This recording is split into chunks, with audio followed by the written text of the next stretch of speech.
से प्रत्यक्ष रूप से संबंधित होता है। दूसरा में क्या है, मांसपेशियों में वृद्धि। अब मांसपेशियों में क्या होता है, वृद्धि होने लगती है। मांसपेशियों की वृद्धि होने से साथ उसकी शक्ति में विकास होता है, जो कि बालक की क्रियाशीलता में उन क्रियाओं में दिखाई देती है जो परिवर्तन होती रहती है। विकास की सभी अवस्था में बालक को खेल कूद मांसपेशियों में विकास पर निर्भर करता है। तीसरा में क्या है, अंतःस्रावी ग्रंथि है न। अंतःस्रावी ग्रंथि क्या है अंतःस्रावी ग्रंथियों के कार्यों में परिवर्तन होने से नवीन परिवर्तन व्यवहारों का प्रकाशन होता है। चौथा एक है क्या चीज, संपूर्ण शारीरिक ढांचा है न। तो क्या होता है, संपूर्ण शारीरिक ढांचे परिवर्तन से अर्थात उसकी शारीरिक रचना, लंबाई, भार, शारीरिक अनुपात और समान शारीरिक रूप आदि बालक के व्यवहार को प्रभावित करता है। शरीर का विकास अच्छे स्वास्थ्य पर निर्भर है ना। उसके बाद हम लोग आते हैं कुछ चीज थॉमसन के अनुसार। अब थॉमसन के अनुसार क्या है, तो थॉमसन के अनुसार है, मानव शरीर एक समग्र के रूप में विकास नहीं करता है और ना ही सभी दिशाओं में एक साथ विकसित होता है। थॉमसन के कहना है कि मानव शरीर एक समग्र के रूप है जो कि विकास नहीं करता है और ना ही सभी दिशाओं में एक साथ विकसित होता है।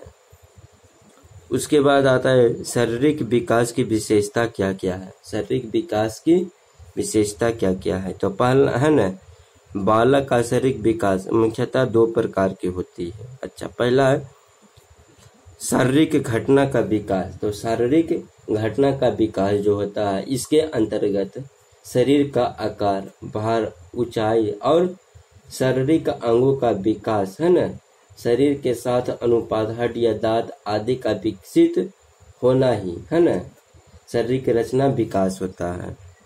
दूसरा में शारीरिक क्रिया का विकास। अब शारीरिक क्रिया का विकास क्या होगा, तो इसके अंतर्गत तंत्रिका तंत्र है ना, हृदय और रुधिर तंत्र, श्वास तंत्र और पाचन तंत्र, मांसपेशियां, अंतःस्रावी आदि ग्रंथों का क्या होता है, विकास होता है। उसके बाद आते हैं क्या चीज, बाल अवस्था में। बाल अवस्था में विकास है ना, बाल अवस्था में शारीरिक विकास क्या होता है बाल अवस्था को 6 से 12 वर्ष तक की आयु को क्या कहा जाता है, बाल अवस्था। इस अवस्था को 2 भागों में बांटा गया है। पहला होता है 6 से 9 वर्ष तक, 6 से 9 वर्ष तक, और द्वितीय क्या होता है, तो 9 से 12 वर्ष। तो प्रथम भाग को है ना,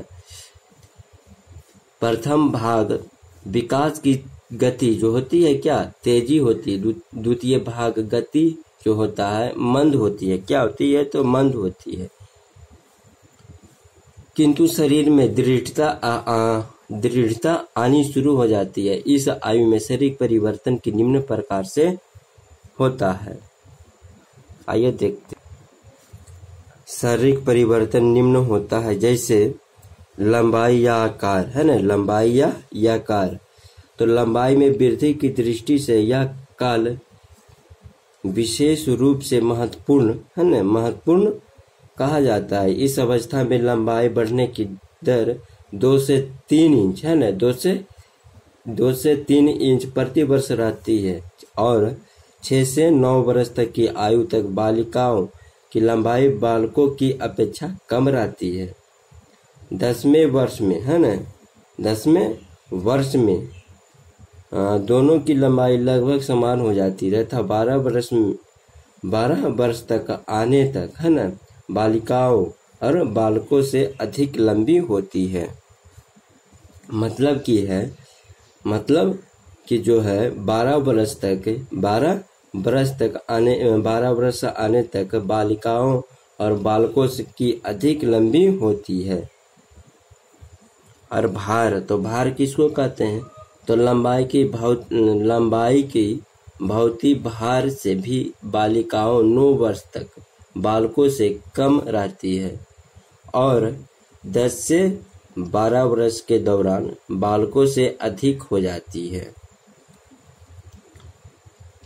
मस्तिष्क या सर है ना, ब्रेन एंड हेड, तो इस अवस्था में सिर का विकास होता है। इस अवस्था में सिर का विकास तो होता है, किंतु शरीर और सिर का अनुपात वयस्क शरीर के और सिर के अनुपात के समानता की ओर प्रवृत्ति होने लगता है। शैशवावस्था के अंत तक मस्तिष्क का विकास वयस्क मस्तिष्क का 90%, जो कि बाल अवस्था के अंत तक बढ़कर 95% हो जाता है। उसके बाद मांसपेशियां है ना, मसल्स, मांसपेशियां। बाल अवस्था में मांसपेशियों का विकास मंद गति से क्या होती है। 8 वर्ष की आयु में मांसपेशियों की भार शरीर के कुल भार का 27% होता है, जो कि 12 वर्ष में बढ़कर 33% हो जाता है। 12 वर्ष से बढ़कर क्या हो जाता है, 33% हो जाती है। अब धड़ का विकास है ना, ट्रंक पार्ट ऑफ बॉडी। बाल अवस्था में बालक एवं बालिकाओं के धड़ का विकास महत्व रखता है। इस आयु में शरीर बालिका पुष्ट शक्तिशाली होने लगता है, जिससे बालक अपने अंगों की संचालन पर नियंत्रण प्राप्त कर लेता है। बालकों के कंधों और चौड़ाई लगते हैं तथा कुल्हे पतले हो जाते हैं। बालिकाओं के कंधे पतले हो जाते हैं और कुल्हे चौड़े हो जाते हैं। जैसे हो गया है ना, हाथ पैर, हैंड एंड लेग्स 6 में है। तो बाल अवस्था में बालकों के पैर लंबे सीधे होते हैं तथा बालिकाओं के पैर अंदर की ओर झुकाव लेते हैं। भुजाएं की लंबाई होने लगती है। उसके बाद दांत आता है, तीत। बाल अवस्था के आरंभ में दूध के दांत गिरने लगते हैं और नए अस्थायी दांत आने आरंभ हो जाते हैं। लगभग 12 से 13 वर्ष में सभी दांतें आ जाते। समानता दांतों की संख्या 27 से कितना होती है, 28 होती है। बालकों के दांत बालकों की तुलना में कुछ जटिल है ना, कुछ जल्दी निकल आते हैं। दांत जो है चेहरे की आकृति में अस्थायित्व लाते हैं और उसे सुंदर बनाते हैं। 8 में है यौन अंगों का विकास है ना, यौन अंगों का विकास है 8 में जो है। तो बालकों तथा बालिकाओं में दोनों के प्रजनन अंगों का विकास भी बाल अवस्था में होने लगता है, किंतु बाल अवस्था में यह विकास धीमी गति से होता है। 11 से 12 वर्ष तक आते आते बालिकाओं का यौन अंगों का विकास तीव्र गति से क्या होता है, पकड़ लेता है। उसके बाद है लास्ट में क्या है, हृदय गति। शैशवावस्था की तुलना में बाल अवस्था में हृदय के धड़कने की गति कम हो जाती है। 18 वर्ष के बालकों का हृदय प्रति मिनट 85 यानी 85 बार धड़कता है। आइए चलते हैं, नेक्स्ट टॉपिक है शारीरिक विकास को प्रभावित करने वाले कारक। अब शारीरिक विकास का जो प्रभावित करने वाला कारक क्या क्या है, तो पहला है वंशानुक्रम है ना। तो वंशानुक्रम जो है, वंशानुक्रम या अनुवांशिकता या शारीरिक विकास को प्रभावित करने वाला सर्वप्रमुख कारक है। कैंडीवेक्ट के अनुसार अनुवांशिकता माता पिता के जीवाणु जैविक गुणों का सनित हस्तांतरण है। 2 नंबर में जैसे जो हो जाता है, प्राणी की उत्पत्ति माता पिता के बीजों कोषों के संयोग से होती है। जैव वैज्ञानिक तथा मनोवैज्ञानिक ने अपने विभिन्न अध्ययनों द्वारा यह सिद्ध किया गया है। दूसरा में है वातावरण है ना। वातावरण क्या है, तो वातावरण है राउस के अनुसार कहा जाता है कि कोई बाहरी शक्ति जो हमें प्रभावित करती है, बाहरी शक्ति जो हमें प्रभावित करती है वातावरण में इसका कहना है कि मनोवैज्ञानिक दृष्टि से किसी व्यक्ति का पर्यावरण वातावरण उन उत्तेजनाओं का योगफल जो उसे गर्भाधान से मृत्यु पार्जन प्राप्त होती है। वातावरण के मुख्यतः तीन आयाम होते हैं। पहला कोची है तो भौगोलिक वातावरण और सामाजिक वातावरण और मानसिक वातावरण है ना। अनुकूल वातावरण शारीरिक विकास पर अनुकूल प्रभाव डालता है, जबकि प्रतिकूल वातावरण प्रतिकूल प्रभाव पर पड़ता है। दूसरे शब्दों में जलवायु, पर्याप्त प्रकाश, स्वच्छ मनोरम वातावरण बालक बालिकाओं के शरीर विकास पर क्या होता है, सकारात्मक प्रभाव डालता है। जैसे हो गया पौष्टिक भोजन है ना, तीसरा में पौष्टिक भोजन। तो पौष्टिक भोजन बालकों का स्वस्थ एवं स्वाभाविक विकास विशेष रूप से पौष्टिक तथा संतुलित आहार पर निर्भर होता है। इस संबंध में सोरेसेन है ना, इस संबंध में क्या कहा है, सोरेसेन ने कहा है कि पौष्टिक भोजन थकान का प्रबल शत्रु और शारीरिक विकास का परम मित्र है। 4 में है नियमित है ना, 4 में है नियमित दिनचर्या। तो बालक के शरीर विकास पर नियमित दिनचर्या का प्रभाव पड़ता है ना। उसके खाने पीने, पढ़ने लिखने, सोने आदि के लिए समय निश्चित होना चाहिए। 5 नंबर में निद्रा या विश्राम भी करना चाहिए है ना। स्टेप एंड रेस्ट भी करना चाहिए। तो शरीर के स्वस्थ विकास के लिए निद्रा और विश्राम आवश्यक है, अतः शिशु के अधिक से अधिक सोने देना चाहिए। 3 या 4 वर्ष के शिशु को लिए 12 घंटे की निद्रा आवश्यक है। बाल अवस्था और किशोरावस्था से है ना, बाल अवस्था और किशोरावस्था को कितना 10 से 8 घंटे की निद्रा पर्याप्त है। उसके बाद 6 नंबर में व्यायाम, खेलकूद या मनोरंजन है ना, एक्सरसाइज, गेम एंड इंटरटेनमेंट होना अति आवश्यक है। सैदम काम करते रहना, खेलकूद ना करना, मनोरंजन के अक्सर ना मिलना बालक के विकास को मंद कर देता है। इस प्रकार शारीरिक विकास के लिए व्यायाम और खेलकूद अपरिहार्य होते हैं तथा मनोरंजन एवं मनोविद शारीरिक विकास में महत्वपूर्ण भूमिका अदा करते हैं। प्रेम है ना, तो प्रेम जो होता है लव, तो बालक के शरीर विकास पर माता पिता तथा अध्यापक का व्यवहार भी काफी असर पड़ता है। यदि बालक को इनमें से प्रेम और सहानुभूति नहीं मिलती है तो वह काफी दुखी रहने लगता है, जिससे शरीर संतुलित और स्वाभाविक विकास नहीं हो पाता है। उसका विकास गुठित है न खंडित हो जाता है। अब आता है सुरक्षा, सेक्रेटरी। शिशु या बालक के विकास के लिए उनमें से सुरक्षा की भावना अति आवश्यक है। इस भावना के अभाव में वह भय अनुभव करने लगता है और आत्मविश्वास खो बैठता है। ये दोनों बात उसके विकास के अवरुद्ध कर देती है। में है पारिवारिक परिवेश है न, फैमिली इंटरटेनमेंट। परिवार ममता का स्थल होता है। ममता, मैत्री, वात्सल्य, प्रफुल्ल, स्नेह, सहयोग, संरक्षण, सहानुभूति परिवार में ही सुलभ होते हैं। अन्य कारक, अब अन्य कारक क्या क्या हुआ, अदर फैक्टर।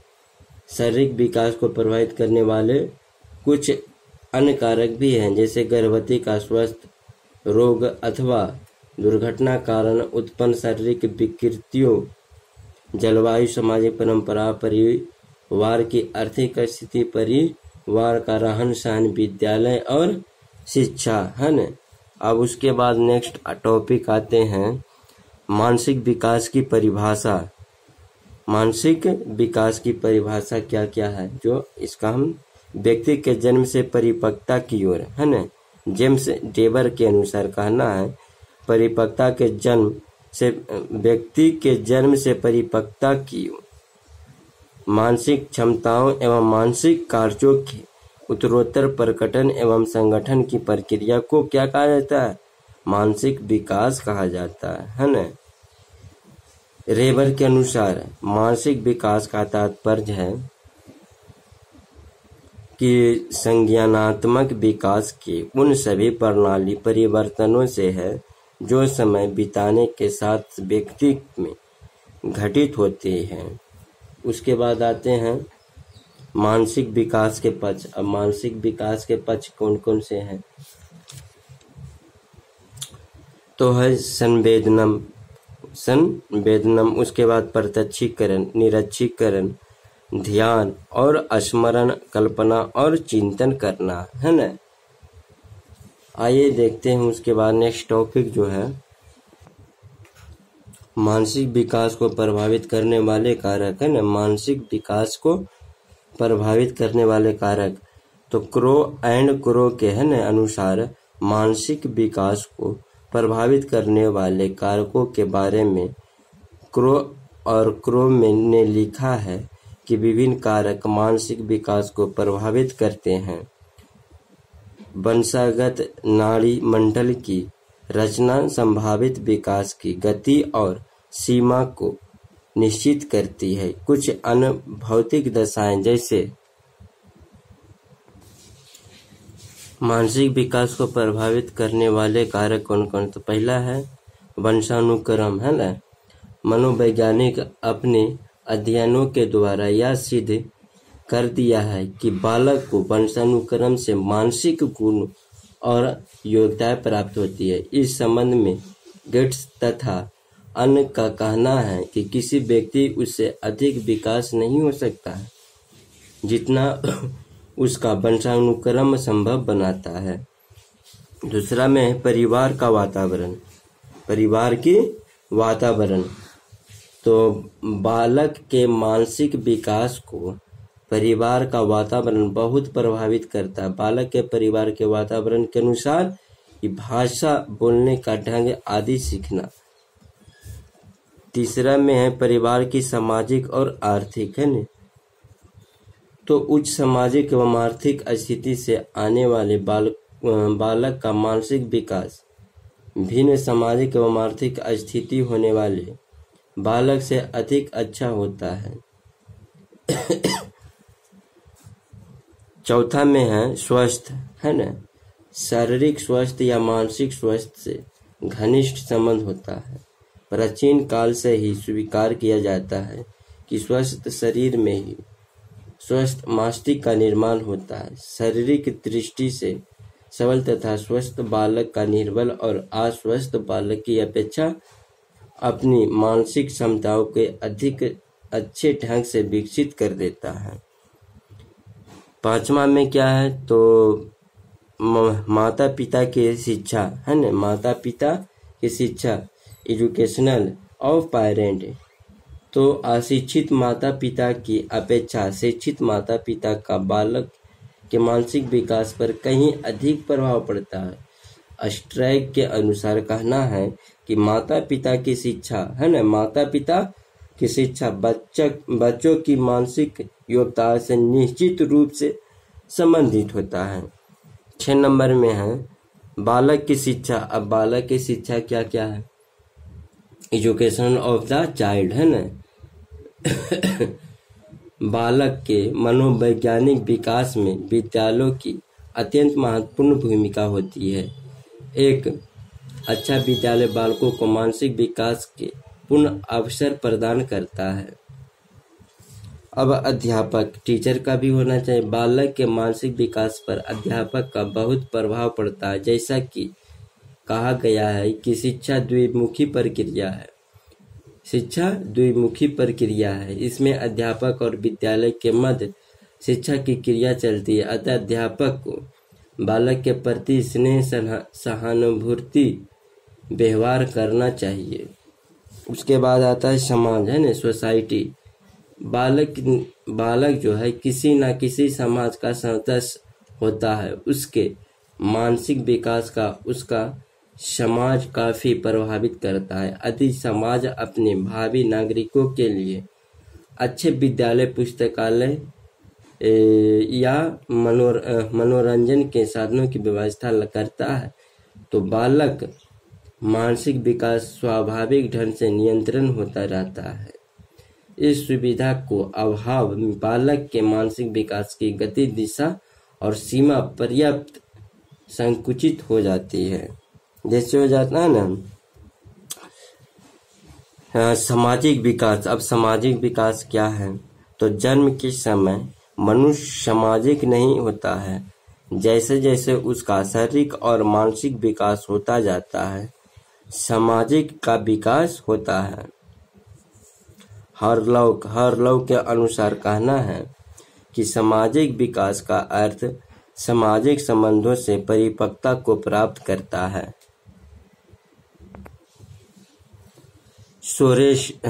सोरेनेंस के अनुसार कहता है सामाजिक अभिवृद्धि और विकास का तात्पर्य है कि अपनी और दूसरों की उन्नति के लिए योग्यता वृद्धि है न। और रोज के अनुसार है न, रोज क्या बोलता है? सहयोग करने वाले लोगों में हम भावना का विकास और उनके साथ काम करने की क्षमता का विकास तथा संकल्प समाजीकरण कहलाता है। उसके बाद आता है F. पावर्स के अनुसार क्या है? तो कहता है ना सामाजिक विकास की परिभाषा प्रगतिशील सुधार रूप में दी जा सकती है, जो सुधार निर्देशित क्रिया के द्वारा व्यक्ति को अपने सामाजिक वंशानुगति के बोध में इस वंशानुगति के साथ उचित ढंग की क्या होता है संगति के परिवर्तन आचरण प्रगति दर्शन के निर्माण में होता है। नेक्स्ट टॉपिक आते हैं फ्रीमैन एवं सैवल के अनुसार सामाजिक विकास सीखने की वह प्रक्रिया है जो समूह के स्तर, परंपराओं तथा रीति रिवाजों को अपने अनुकूल अपने आप को ढालने तथा एकता, मेल जोल और पारंपरिक सहयोग की भावना भरने में सहायक होती है। अब बाल अवस्था में सामाजिक विकास। अब बाल अवस्था में सामाजिक प्रभाव क्या है? तो बाल अवस्था विद्यालय जाने लगता है। विद्यालय वातावरण उसके सामाजिक विकास में सहायक होता है। दूसरा में हो जाता है अपने माता पिता तथा उन बड़ों की छात्रावास से अपने छात्रावास को मुक्त करता है ना। अब उनके साथ खेलने कूदने में आनंद नहीं लगता है, उसे अपनी आयु के बालकों के साथ खेलना अच्छा लगता है।